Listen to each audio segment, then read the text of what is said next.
Assalamualaikum warahmatullahi wabarakatuh.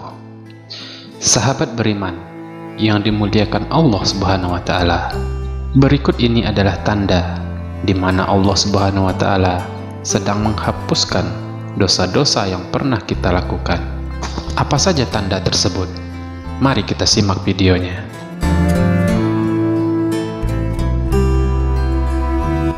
Sahabat beriman yang dimuliakan Allah Subhanahu wa taala.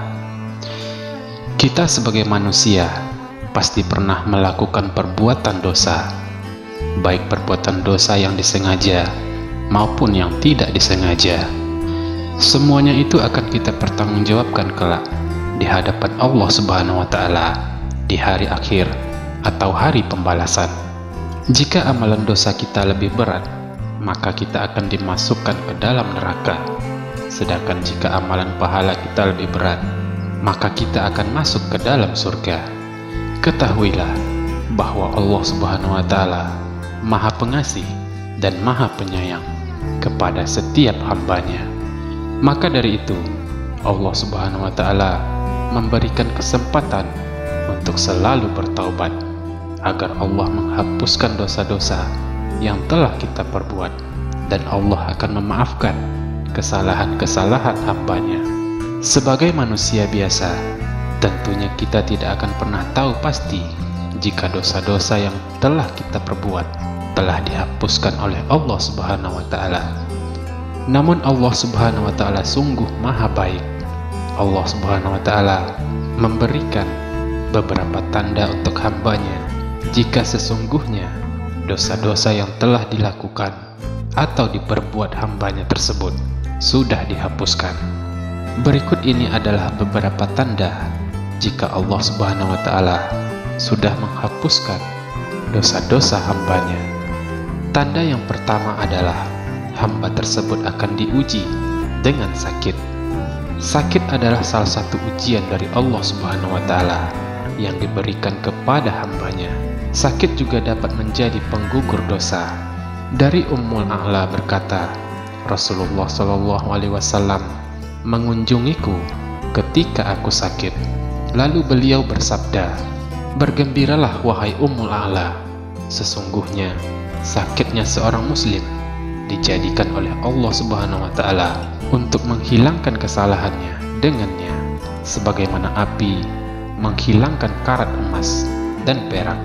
Hadis riwayat Abu Daud. Terdapat juga hadis lain yang menyebutkan bahwa sakitnya seorang hamba dapat menggugurkan dosanya, atau tanda jika Allah Subhanahu wa taala sedang menghapuskan dosa-dosanya.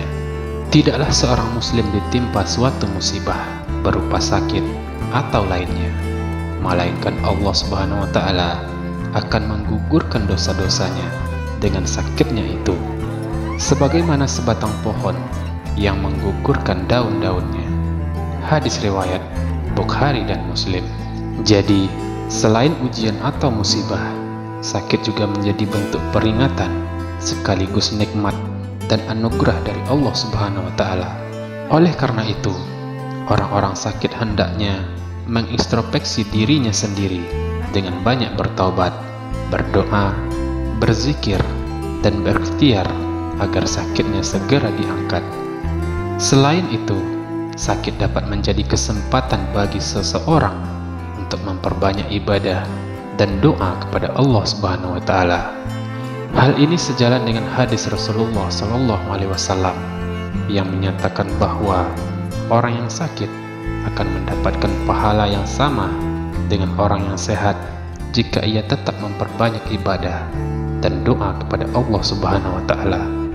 Dan tanda yang kedua, jika Allah Subhanahu wa taala sedang menghapuskan dosa-dosa hambanya adalah Allah Subhanahu wa taala akan memudahkan hamba tersebut dan menguatkan hamba tersebut dalam menjaga sholatnya.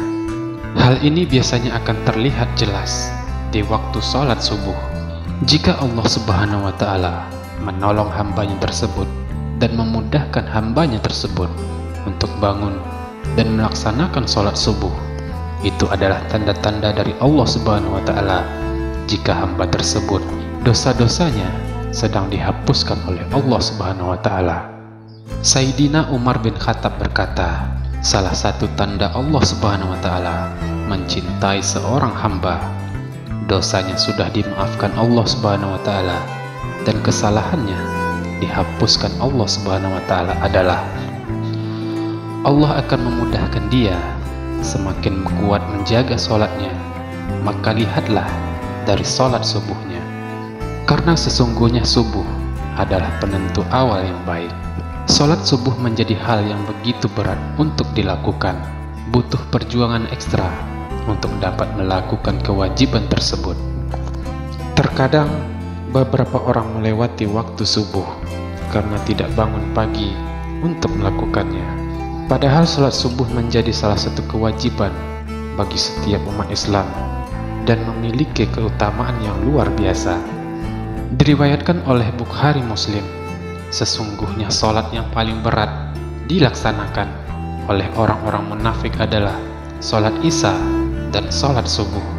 Sekiranya mereka mengetahui keutamaan keduanya, niscaya mereka akan mendatanginya sekalipun dengan merangkak. Hadis riwayat Bukhari dan Muslim. Ketika seseorang melaksanakan sholat subuh secara berjemaah di masjid, maka orang-orang tersebut akan disaksikan oleh para malaikat yang bertugas di malam dan siang hari. Rasulullah Shallallahu Alaihi Wasallam bersabda, malaikat-malaikat siang bergantian mendampingi kalian dengan malaikat-malaikat malam, dan mereka berkumpul pada waktu sholat subuh dan asar. Setelah itu, malaikat yang semalaman menjaga kalian naik ke langit. Lalu Allah bertanya kepada mereka, dan Dia lebih tahu tentang mereka, bagaimana kalian meninggalkan hamba-hambaku? Mereka menjawab, kami meninggalkan mereka dalam keadaan sholat, dan kami datang kepada mereka ketika mereka sholat.